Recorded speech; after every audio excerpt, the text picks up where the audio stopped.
औज़ुबिल्लाहिमिनश्शैतानिर्रजीम बिस्मिल्लाहिर्रहमानिर्रहीम अस्सलाम वालेकुम। मैं सरफराज अहमद में आपकी खिदमत में हाज़िर हूँ और आज हमारा पहला इंट्रोडक्टरी जो है वीडियो हम आप लोगों के साथ शेयर कर रहे हैं। ये जो हमारा टेस्ट की प्रिपरेशन के हवाले से हम स्टार्ट करने जा रहे हैं, तो उसको शुरू करने से पहले सबसे ज़रूरी जो चीज़ है वो ये है कि मैं आप लोगों के साथ अपना इंट्रोडक्शन करवा दूँ, ताकि आपको पता हो कि जिससे आप कोचिंग ले रहे हैं और जो आपको पढ़ा रहे हैं उनकी अपनी प्रोफाइल क्या है। तो सबसे पहले ये चीज़ें ज़रूरी हैं। आपको भी ये जानना चाहिए, अपने स्टूडेंट्स को भी अवेयर करवाएं कि जिससे भी आप कोई भी चीज़ सीख रहे हैं, जिससे भी आप नॉलेज ले रहे हैं या जिससे भी कोई भी आप प्रिपरेशन कर रहे हैं, उसकी अपनी प्रोफाइल किस तरह की है। तो मैं सबसे पहले मैंने एमएससी जो है साइकोलॉजी में किया। 2003-5 का मेरा सेशन था। एमईओ कॉलेज पंजाब यूनिवर्सिटी से वहाँ से, और उससे पहले मैंने ग्रेजुएशन में साइकोलॉजी को पढ़ा। तो इससे ये है कि मेरा जो साइकोलॉजी के साथ रिलेशन है वो पिछले 19 साल है, यानी 2001 से लेकर अब तक की। तो उसके बाद मैंने मुख्तलिफ डिपार्टमेंट्स में जॉब्स की और 2012 में मैं हायर एजुकेशन के साथ मुंसलिक हुआ। गवर्नमेंट कॉलेज में मेरी पोस्टिंग हुई, क्योंकि मुझे पढ़ाने का शौक़ था, टीचिंग का था मेरा शौक़। उस हवाले से मैंने फिर हायर एजुकेशन को ज्वाइन किया। मेरी सबसे पहली बुक जो मार्केट में आई, मुझे लिखने का शौक़ था, साइकोलॉजी के साथ मोहब्बत थी और उसी मोहब्बत की वजह से उसको सीखने का ज़्यादा से ज़्यादा शगफ़ रहा, उसको सीखता रहा, अपनी ज़िंदगी में उन चीज़ों को लेके आया। तो इसी हवाले से मैंने 2012 में मेरी पहली बुक सीएसएस के लिए, सीएसएस के सिलेबस के मुताबिक थी, मजीद पब्लिशर्स वालों ने उसको पब्लिश किया था। 2012 में वो पब्लिश हुई थी। आपके सामने उसकी पिक्चर आ रही होगी, आप उसको देख सकते हैं 2012 में। उसके बाद ही 2013 में मेरी फर्स्ट ईयर के लिए बुक जो है वो पब्लिश हुई। वो भी मजीद बुक डिपू जो था, मजीद पब्लिशर्स वाले, उन्होंने उसको पब्लिश किया था। तो उसके बाद मेरी फिर मुख्तलिफ़ किताबें, फिर मुसलसल हर साल जो है एक नई बुक जो है मार्केट में आती रही अल्हम्दुलिल्लाह। तो first year, second year, third year, fourth year Urdu and English mediums में ये बुक्स आती रहीं।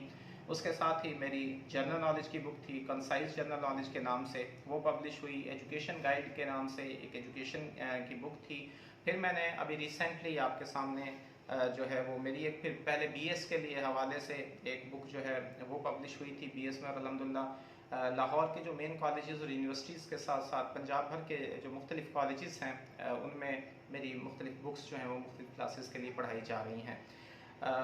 तो ये रिसेंटली अभी जो एक पंजाब पब्लिक सर्विस कमीशन के जो वन पेपर एमसीक्यूज़ होता है लेक्चरशिप के लिए, उसके लिए अभी रिसेंटली मेरी बुक जो थी कंसाइज साइकोलॉजी के नाम से आई है। तो ये मेरी एक सिंपल जो प्रोफाइल है आपके सामने है। मैंने मुख्तलिफ डिपार्टमेंट्स में, जिनमें rescue 112, health department, excise department, इन डिपार्टमेंट्स में जॉब्स की हैं।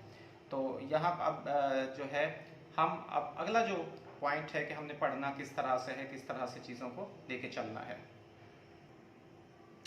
जी, तो अगली चीज़ है कि अब हमने स्टडी किस तरह से करनी है। ये जो हमारा टेस्ट है जिसको हम आप लोग देने जा रहे हो और जिसका आज आप एक हिस्सा हो मेरे साथ, जिसकी वजह से हम एक साथ हैं, तो इसको हमने किस तरह से लेके चलना है और किस तरह से इसको याद करना है। सबसे पहले जो इसमें हम चीज़ें करेंगे, पहला हमारा history and systems of psychology सबसे इम्पोर्टेंट चीज़ है।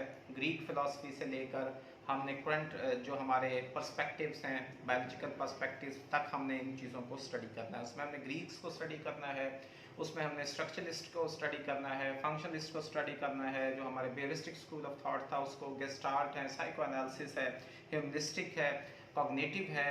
तो इनको सबको हमने जो है वो डिस्कस करना है ब्रीफली। मैंने इसके हवाले से बहुत अच्छा मटेरियल आप लोगों के लिए इंशाल्लाह, जिससे मैं आपको लेक्चर्स दूंगा, ताकि आपके तमाम कॉन्सेप्ट्स और वो चीज़ें मैं कोशिश करूंगा कि जो ऑर्डिनरी नहीं है, जो आम नहीं है, जो आम आप लोगों ने पढ़ी हुई हैं, उनसे हट के हम एक नई चीज़ आप लोगों के लिए, जो टेस्ट के पॉइंट ऑफ व्यू से ज़्यादा इंपॉर्टेंट है, जो हमारा एग्जामिनर जो पेपर बनाता है, टेस्ट बनाता है, वो किन चीज़ों को पे फोकस करता है, वो किन चीज़ों को लेके आता है टेस्ट के अंदर, हमारा मकसद होगा आपको उन चीज़ों को आपके लिए लेके आना। वरना तो सारी चीज़ें आप तमाम जो है वो कम अज़ कम मास्टर्स डिग्री होल्डर्स हैं, कोई बीएस है, किसी ने एमएस किया हुआ है, कोई एमफिल जो है वो किया हुआ है, तो तमाम को ये बेसिक चीज़ें जो है वो पता हैं। हमारा मकसद है आप लोगों को उस हवाले से प्रिपेयर करना कि ताकि आप टेस्ट में पास हो सकें। और मेरा मकसद यही है कि आप जितने भी मेरे साथ इस वक्त इस ग्रुप में मौजूद स्टूडेंट्स हैं मेरे, तो सारे के सारे इंशाल्लाह वो टेस्ट पास करें, तमाम के तमाम। ताकि मुझे भी खुशी होगी, मेरे लिए ऑनर की बात होगी कि मेरे तमाम स्टूडेंट जो है वो टेस्ट क्वालिफाई करते हैं और इंटरव्यू के लिए जाते हैं, और फिर इंशाल्लाह इंटरव्यू का जो मरहला है वो भी हम आपके साथ होंगे और आप उसमें भी कोशिश करेंगे कि आप उसमें भी क्लियर हों। तो दूसरी जो हमारी चीज़ है जिसमें से ज़्यादा क्वेश्चंस आते हैं, एग्जामिनर्स जिनको ज़्यादा हाईलाइट करता है और उसमें से चीज़ें करता है, वो एक्सपेरिमेंटल साइकोलॉजी। और एक्सपेरिमेंटल साइकोलॉजी में जो ज़्यादातर चीज़ें हैं वो पर्सनैलिटी के हवाले से आती हैं, पर्सनैलिटी की थेरीज़ के हवाले से, पर्सनैलिटी के टेस्ट के हवाले से, इंटेलिजेंस के हवाले से, ये चीज़ें हम मोटिवेशन के हवाले से, जैसे मैस्लो की हायरार्की ऑफ नीड्स है, जैसे कार्ल रॉजर्स की थ्योरी ऑफ मोटिवेशन, ये हमने जो है इनको लेके चलना है और इनके साथ इनको आपके साथ स्टडी करना है।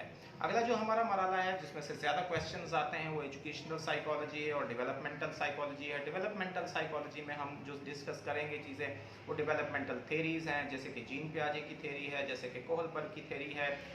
ये चीज़ें इंशाल्लाह जो है इन पे हम फोकस करेंगे और इनके बेसिक्स आपको चीज़ें वो समझाने की कोशिश करेंगे ताकि उनको आप गो थ्रू कर सके। इसके अलावा हमारी जो साइकोलॉजिकल टेस्टिंग एंड मेजरमेंट के हवाले से उसमें रिलायबिलिटी वैलिडिटी के हैं वो सारे, उनको हम इंशाल्लाह वो आपको अच्छी तरीके से तमाम टेस्ट के हवाले से हम आपको बताएंगे। एप्टीट्यूड टेस्ट होते हैं, पर्सनैलिटी के टेस्ट हैं, इंटेलिजेंस के टेस्ट हैं, उन चीज़ों को हम जो है अच्छी तरह से डिस्कस करेंगे ताकि उसमें कोई चीज़ ऐसी ना रह जाए जो कि टेस्ट में आए और आपको ना आती हो। सोशल साइकोलॉजी का थोड़ा बहुत उसमें टच आ जाता है, लीडरशिप के हवाले से आ जाता है, उसके अलावा ग्रुप्स के हवाले से पूछ लेता है, या एटीट्यूड्स के हवाले से पूछा जा सकता है, सोशलाइजेशन के हवाले से पूछा जा सकता है। तो इंशाल्लाह हमारी कोशिश होगी कि हम उन तमाम टॉपिक्स को जो है वो क्लियर कर सकें। इसके अलावा मेन इंपॉर्टेंट एक और चीज़ है क्लिनिकल साइकोलॉजी। ये मैं बात आपको अच्छी तरह से, जो मेरी ये बुक है इसमें भी बेहतरीन तरीके से हमने DSM-5 को जो है वो फोकस किया है। उसके ऊपर DSM-5 जब 2013-14 में इसका इनिशिएट हुआ, मई 2013, तो तब से उसके बाद से अब मुख्तलिफ जो बुक्स आपको मार्केट में अवेलेबल हैं, एक बात याद रखिएगा, बहुत सारे लोग इस पर फोकस कर रहे हैं, वो मार्केट में जो बुक्स हैं अवेलेबल हैं उनको उन पर फोकस कर रहे हैं, तो आप उन पर रिलाई ना कीजिएगा। वो ज़्यादातर जो है वो आउटडेटेड हैं और उसमें DSM-4 को बाद में तो डिस्कस किया गया है, बाद में DSM-4TR के हवाले से है। उसमें आपको अगर वो टाइप्स आ जाती हैं, पूछ लेते हैं, वहाँ पे आपको प्रॉब्लम होगी। अगर सिम्टम्स के हवाले से या इस तरह से अगर कोई चीज़ क्वेश्चन पूछा जा सकता है तो उसमें प्रॉब्लम हो सकती है। तो हमारा तो मकसद है वहाँ पे एक एक मार्क को हासिल करना, एक एक नंबर का जो है हमने उस पर कोशिश करनी है कि हमारे एक एक नंबर भी जो है वो ज़ाया ना हो और हम उसको हासिल करें, ये एक चीज़ है। दूसरा सोशल साइकोलॉजी का मैंने आपको बता दिया। स्टैटिस्टिक्स के हवाले से थोड़ा सा है कि स्टैट के कुछ जो है चीज़ें, एक दो पॉइंट, दो तीन क्वेश्चंस वो पूछ लेता है, बाज़ दफ़ा मीन मीडियन के हवाले से पूछ लेता है, इन्फ्लुएंशियल स्टैटिस्टिक्स के हवाले से पूछ सकता है, सेंट्रल टेंडेंसी के हवाले से आपसे पूछा जा सकता है, यानी कोई दो तीन क्वेश्चंस वो इसके हवाले से भी कर लेता है। बाकी थोड़ा बहुत उसमें टच आ जाता है, वो सारी चीज़ें भी हम इंशाल्लाह जिसके, जैसे कि पॉजिटिव साइकोलॉजी का है, जैसे कि हेल्थ साइकोलॉजी का है। और हाँ, एक चीज़ में रह गई, न्यूरो बिहेवियरल साइंसेस, उसमें से बहुत सारे जिसको बायोलॉजिकल साइंस भी कहते हैं, बायोलॉजिकल साइकोलॉजी भी कहा जाता है, उसमें से आपके क्वेश्चंस आ सकते हैं मुख्तलिफ डेज। उसमें हम जो है वो जो हमारी फिजियोलॉजिकल डिजीज़ हैं उनके हवाले से हैं, जैसे हमारा नर्वस सिस्टम है, जैसे कि हमारा peripheral nervous system, central nervous system है, जैसे हमारा एंडोक्राइन सिस्टम है, ब्रेन के पार्ट्स हैं, फिर हमारे न्यूरोट्रांसमीटर्स हैं, उनमें से अक्सर क्वेश्चंस पूछ लेता है। और अक्सर जैसे हर दफ़ा ये रूटीन में होता है कि कम अज़ कम एक तो डिफेंस मैकेनिज्म्स के हवाले से लाजमी एक या दो क्वेश्चन डिफेंस मैकेनिज्म्स में से आ जाते हैं। इसी तरह आपकी जो आर्कीटाइप्स हैं उनके हवाले से आ जाता है। तो हमने एक एक, मैंने जैसे पहले कहा कि अल्हम्दुलिल्लाह मैं 2015 से इन चीज़ों की इनको प्रिपरेशन करवा रहा हूँ। 2015 का सेशन था, 17 का सेशन था, उसके अलावा मैं MSc की क्लासेज MSc पढ़ा रहा हूँ 4-5 साल से। पब्लिक सर्विस कमीशन के साथ, पंजाब पब्लिक सर्विस कमीशन के जो है वो क्वेश्चंस के साथ उनसे मेरी अटैचमेंट बहुत ज़्यादा है। तो वहाँ जब आप मेहनत करते हो किसी चीज़ के हवाले से, आपके अंदर शौक़ होता है चीज़ों को सीखने का, तो फिर ही आप वो चीज़ें सीख सकते हो। जब तक आपके अंदर वो शौक़ नहीं होगा, आप चीज़ों को सीखोगे नहीं, अपने आप को अपडेट नहीं रखोगे, उस वक्त तक कोई चीज़ हासिल नहीं हो सकती।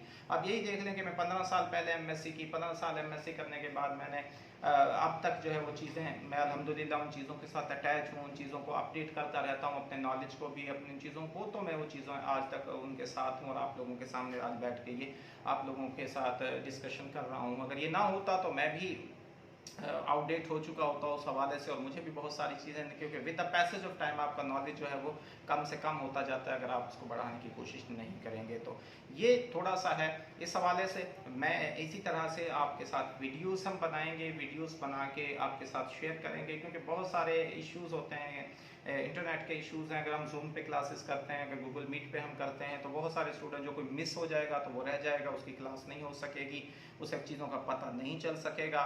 और जो दूसरा मरहला है, सिग्नल्स वीक हो जाते हैं, बाज़ इश्यूज़ हो जाते हैं, उसमें बड़ी डिस्टर्बेंस फिर हो जाती है क्लास के अंदर, वो सही तरह से नहीं दे सकते। तो मेरी जो आपके लिए सजेशन ये होगी, आगे जैसे आप लोग मशवरा देंगे वो चीज़ें आपके साथ हम करेंगे, लेकिन मेरी जो राय है वो यही है कि मैं एक 40 मिनट्स का 30-40 मिनट्स का एक लेक्चर तैयार करूं, वो मैं उसको प्रिपेयर करके आपके साथ अपलोड कर दूं, और उसके साथ ही मैं मटेरियल जो भी कंटेंट्स होंगे वो भी जो हम पढ़ाएंगे यानी वो सारे कंटेंट्स उसी ग्रुप में आपके साथ शेयर कर दिए जाएं, ताकि आपको जब भी टाइम मिले 24 आवर्स के अंदर, जब भी आपको टाइम मिले, जब भी आप रिलैक्स हो, आप उसको स्टडी कर सको, और फिर जितनी बार आप चाहो उसको बार बार सुन सको। और एक मेरा आपको मशवरा है, इसके अलावा किसी बुक पे फोकस ना कीजिएगा, मेरे ऊपर एतबार कीजिए, एतमाद कीजिए, इंशाल्लाह मैं कभी भी आपको मायूस नहीं करूँगा उस हवाले से। किसी और बुक को पकड़ने की, हाथ लगाने की या उसके ऊपर वक्त ज़ाया करने की ज़रूरत नहीं है। जो चीज़ें मैं बताऊँ आज से आप वो लेके चलो, मैं आपको गारंटी देता हूँ कि आप इंशाल्लाह अच्छे नंबरों के साथ ये टेस्ट क्वालिफाई करेंगे। दूसरी चीज़ कि जो नहीं पढ़ेगा और ये लेक्चर्स लेगा और जो उनको याद नहीं करेगा, वो लाजमी जब पेपर में बैठेगा, जब उसके सामने क्वेश्चंस आएंगे तो उसके माइंड में बार बार ये चीज़ आएगी कि मैंने ये चीज़ें देखी थी, मैंने ये इसको, लेकिन मुझे उसका कंफर्म नहीं हो रहा। वो कंफर्म इसलिए नहीं हो रहा कि उसने वो लेक्चर सुना था, उसकी आंखों से वो चीज़ें गुजरी थी, उसके माइंड से वो चीज़ें गुजरी थी, लेकिन उसको याद नहीं कर सका, तो फिर अब वो एग्जामिनेशन हॉल में बैठ कर उसको परेशानी होगी। इसलिए जो तो लई सलील इंसान इल्ला मासा, मैं हमेशा इस चीज़ पे करता हूँ जी, कोशिश करने से कभी कोशिश आपकी रायगा नहीं जाती। इंसान के लिए उतना है जितने की वो कोशिश। आज से आप इरादा करें, आज से आप जो है इस पे कोशिश करें कि जी मैंने लेक्चरर बन के रहना। इंशाल्लाह 1 महीने के अंदर आप अपने अंदर एक बहुत बड़ी तब्दीली देखेंगे, बल्कि 1 महीना तो बहुत बड़ी बात है, विद इन अ वीक अपने अंदर देखना कि आपके अंदर क्या तब्दीली आती है। हाँ, आप लोग ये कहते हैं जी कितने सीट्स हैं, अब फीमेल्स के लिए 60 सीट्स हैं, मेल के लिए 40, बहुत बड़ी तादाद है इस दफ़ा साइकोलॉजी की। तो ये चांस आप लोगों के लिए है, बाद में हो सकता है 3 साल बाद आए, हो सकता है 4 साल बाद आए, हो सकता है उस वक्त आपका ये नॉलेज जितना आज फ्रेश है वो कल ना हो। तो बहुत सारे इश्यूज आपके साथ इस तरह से हो सकते हैं। और जो लोग एमफिल करते हैं, पीएचडी करते हैं, वो उनके पास वो बेसिक नॉलेज नहीं रहता जो कि टेस्ट की लिए ज़रूरी होता है, क्योंकि एमफिल में और पीएचडी में कुछ स्पेसिफिक सब्जेक्ट्स पढ़ाए जाते हैं, रिसर्च वर्क ज़्यादा होता है, वो सारी चीज़ें, तो ये बेसिक नॉलेज जो होता है ये फिर दोबारा इसको फिर से पढ़ना पड़ता है। तो अल्हम्दुलिल्लाह मैंने जो आप लोगों के लिए बुक बनाई, जो आपके सामने थी, मेरी बुक थी जिसको आप पढ़ रहे हो, बहुत सारे स्टूडेंट जिनके पास मौजूद है, वो भी बहुत सारी बुक्स का निचोड़ है जो रिकमेंडेड बुक्स हैं, ठीक है, जो रिकमेंडेड बुक्स हैं हिस्ट्री की, अब नॉर्मल की, टेस्टिंग की, रिसर्च की, जो सारी यूनिवर्सिटीज़ की, पूरे पाकिस्तान की यूनिवर्सिटीज़ की जो रिकमेंड, उनका मैंने एक एसेंस तैयार करके आप लोगों को पेश किया। और जो रह गया है, वो चीज़ें जो रह गई हैं जो डिटेल में, वो इंशाल्लाह इस सारी उसमें मैं आपके साथ शेयर करूंगा।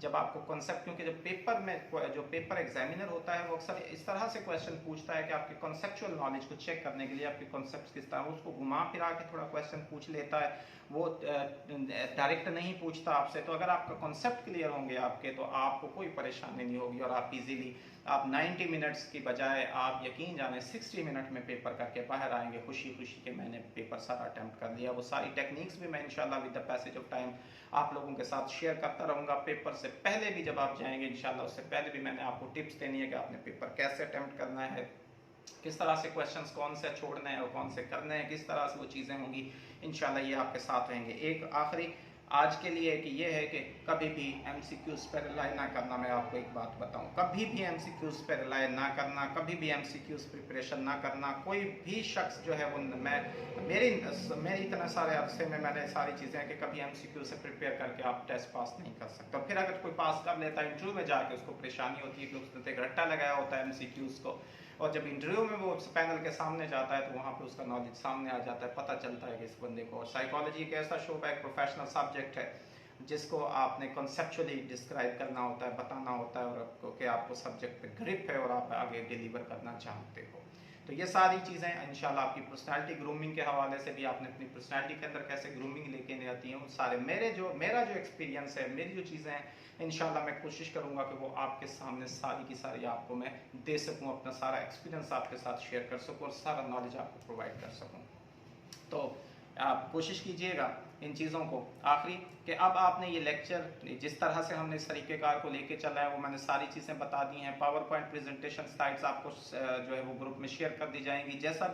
जो भी मटेरियल होगा वो ग्रुप में शेयर कर दिया जाया करेगा। जैसे ही लेक्चर हमारा ख़त्म हो करके उसके साथ ही आपके साथ वो शेयर, आपको हर रोज़ 1 घंटा जो है वो ग्रुप में हम उसको ओपन किया करेंगे। आप उसमें से क्वेश्चंस करते हो, पूछ सकते हो, जो आपकी क्यूरीज होंगी वो मैं आपके साथ जो है आपको उनके भी इंशाल्लाह वो मैं आंसर्स दे दिया करूँगा। ये डेली बेसिस पर, उसके साथ बीच में अगर हमें ज़रूरत पड़ी, अगर कोई हमें ऑनलाइन या वीडियो हमसे कुछ शेयर चीज़ें करना चाहता है, वो कन्वर्सेशन करना चाहता है, मैं उसके लिए भी हाजिर हूँ। वो भी फोरम होगा और जब तक ये टेस्ट नहीं होगा उस वक्त तक मैं आपके साथ हूँगा इंशाल्लाह, और तमाम जो है वो आपको नॉलेज प्रोवाइड करता रहूँगा।